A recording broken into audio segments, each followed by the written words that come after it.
আমরা কিয়া সাবানটা ব্যবহার করি। কিয়া সাবানটা হালাল কিয়া ডিটারজেন্ট দিয়ে উলামা ইকরাম কাপড় চোপড় ধোয়। আমরা কাঁচা বেলি আতরটা এই খুশবু জাতীয় সাদা কাঁচা বেলিটা ব্যবহার করি। সাথে আমরা গরম পানি, বোরের পাতা, খুশবু জাতীয় জিনিস দিয়েই। সুরমাটা শুধু সৌন্দর্যই নয়, সুরমা ব্যবহার করে নারী ও পুরুষেরা। সুরমা বিশেষ করে আমার ফ্যামিলির আমার আব্বারে দেখতাম বা আমার আম্মারে দেখতাম বা অনেক মুরব্বীরাই সুরমাটা ব্যবহার করতেন বৃহস্পতিবারের রাত্রে। এটা একটা ইবাদতমূলক ব্যবহার করে আসতেছিলেন পূর্বপুরুষেরা। সেখান থেকে সুরমা শুধু মানুষের চোখের সৌন্দর্যই নয়, সুরমাটা নিয়ে কিছু বৈশিষ্ট্য আছে যে সুন্নাত তরিকা হিসেবে সুরমাটা ব্যবহার করলে সুন্নাত হয়। কিন্তু আমরা মৃত মানুষের দেই সৌন্দর্য বাড়ানোর জন্য এবং দেখার সৌন্দর্য। আসলে মৃত মানুষের কোনো আমলের দরজাই বন্ধ হয়ে গেছে, তা সেই ক্ষেত্রে তার সুন্নাত আর নফল দিয়ে তার আর সাজানোর ভিতরে কিছু নাই।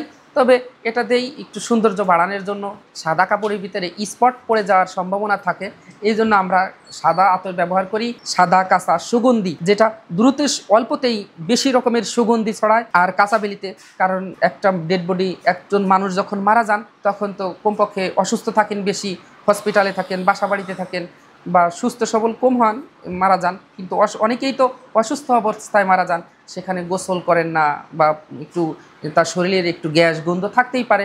এজন্য আমরা খুব সুন্দর সুগন্ধি, যেটা দ্রুতবেগে খুশবু ছড়ায়, তার কাছ থেকে খুশবু ছড়ায়, এজন্য আমরা আতর ব্যবহার করি কাঁচা বেলিটা। আর কাঁচা বেলির সাথে আর একটা ব্যবহার করা হয়, সেটা কর্পূর। এটা বিদেশ থেকে আনা হয়। এরকম আছে যে নামাজের জায়গায়, সিজদার জায়গাগুলো কর্পূর দেওয়া সুন্নত। আর কর্পূরে একটা সুগন্ধি আছে, যে সুগন্ধিটা মানুষের মৃতদেহের গন্ধটা আটকে রেখে কর্পূরের যে সুগন্ধিটা আছে সেগুলো ওই সুবাসটা ফুটে তোলেন কর্পূরের।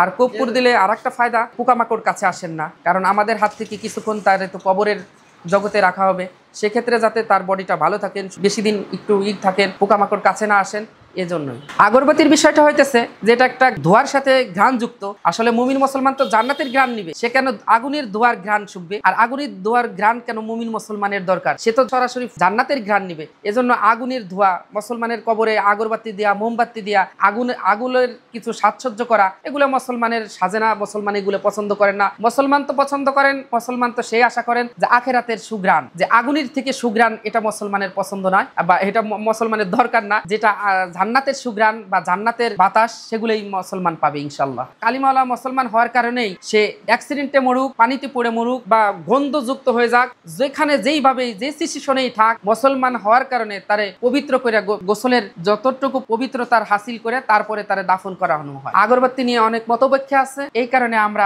আগরবাতিটা ব্যবহার করি না। আগুনের কাছ থেকে ধোয়াজাত বিষয়গুলো এগুলার নিবে কেন মুসলমান? কালিমাওয়ালা মুসলমান তো তিনি জান্নাতের ঘ্রাণ নিবেন। এখানে শরীয়তের বাহিরে কোনো কিছু হবে না। হুজুর আকরাম সাল্লাল্লাহু আলাইহি ওয়াসাল্লামকে আল্লাহ সব কিছু জানিয়ে দিয়েছিলেন। বোরের পাতা দিয়ে পানি গরম দিলে এই পানিটা ব্যাকটেরিয়া মুক্ত একটা বিশুদ্ধ পানি হন, যে পানিটা ব্যাকটেরিয়া মুক্ত, এবং পানির ভিতরে একটা খার জাতীয় একটা জিনিস আবরণ পয়দা হয় পানিতে, যেটা দিয়ে অতি অচিরেই ঘাম, শরীরের ময়লা, আঠা এবং সাবান দিয়ে গোসল করলে যেরকম শরীরটা পরিষ্কার পরিচ্ছন্ন তেলে মুক্ত হয়ে যান, বোরের পাতা দিয়ে পানি গরম দিলে ব্যাকটেরিয়া মুক্ত হয়। এই জল দিয়ে গোসল করাইলে মানুষের শরীরের তেলে খার অবস্থাটা, আবরণটা কেটে যান, মানুষের শরীরটার ঘাম, ময়লা, আঠা কাটেন, সাবানের মতন কাজ হয়। দেখেন 1400 বছর আগে আল্লাহ রসুলের জামানায় এরকম হাজারো রকমের সাবান শ্যাম্পুর ছিল না, ব্যবস্থা ছিল না। এখন তো দেখেন 2001 সালের দিকে আপনার একটু তাকান না, কাপড় খাঁচার জন্য ফুল সাবান আর 570 ছাড়া আর কিছু হয়তো পাওয়া যেত না। মাঝে মাঝে কিয়া সাবান ব্যবহার করতো, আবার কিয়া সাবানের একটা অ্যাডভার্টাইজও ছিল, যেই সাবানে কাপড় খাঁচা সেই সাবানেই গোসল। এখন আর সেই রকম নয়। বোরের পাতার গরম জলে একটু গোসল করাইলে মৃতদেহ তো ব্যথায় ব্যথিত হয়ে যান, ওই মুহূর্তে হালকা কুসুম গরম পানি দিয়ে গোসল করাইলে যাতে মৃতদেহ একটু কষ্ট অনুভব কম করতে পারে, যাতে তার কষ্টটা একটু কম হয়। আর আমরা সব সময়ের জন্যই লক্ষ্য রাখি, কাপড় চেঞ্জ করার থেকে শুরু করে কাপড় পরানো পর্যন্ত আমরা এই দিকে একটু বেশি নজরদারি বা লক্ষ্য রাখি, যাতে কম কষ্টে, নরম হাতে, কোমল ছোঁয়ায় যাতে শেষ বিদায় তার সুন্দর হয়,